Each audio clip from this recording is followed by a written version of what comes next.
In the Middle East, fighting between Israel and Hamas has resumed in Gaza after a week-long truce expired overnight. Hamas released another 8 hostages yesterday. According to the Israeli government, 110 people have been freed so far, with over 100 still believed to be held captive.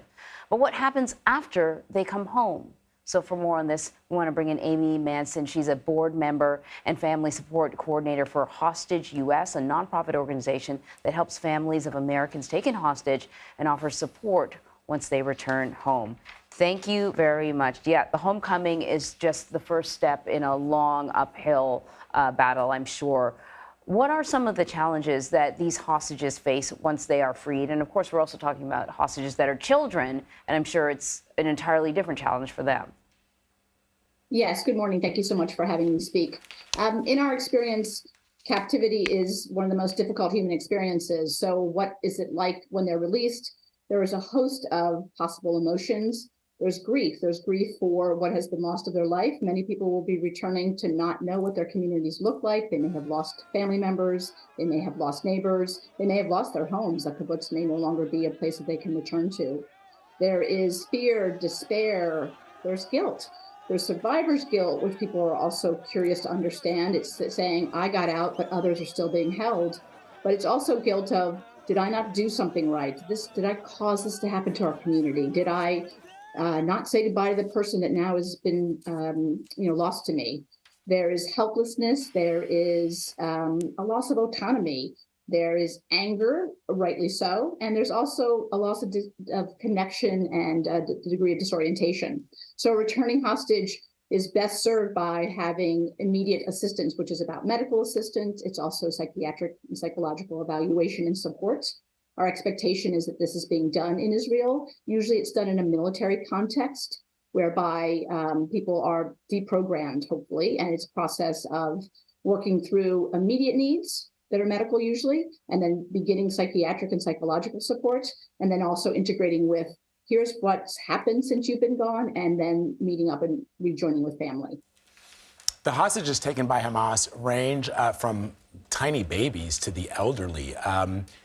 I have a 10-month-old at home. You have an 11-year-old? 12 now. Mm-hmm. I can't imagine children seeing their parents gunned down in front of their eyes. But also, I can't imagine somebody who's seen some things, but nothing like this, trying to recover after coming home. How does age factor into recovery?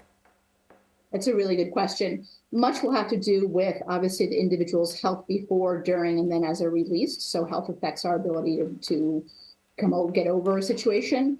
Interestingly, because it's been multi-generational, we would be hopeful that there's been a caretaking element going on. So maybe a younger person taking care of an older person, or an older person taking care of a child.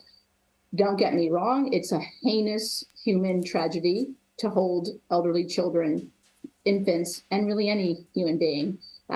So you ask, how do they recover? It is with the care, support, and love of those around them. It's with professional assistance. It's through a process and understanding that there are phases. This is a generational reality. So we see for many of our families that the first 6 months may be much easier, and then they kind of hit a wall. Mm-hmm. They've been cocooning with their family, and now they have to kind of deal with. And so we really support the idea of immediate psychological support and therapy to try and get people to be ready for what's going to hit them. For small children, hugely resilient. We have seen in our experiences a great degree of resilience. So we're hopeful for that part of it.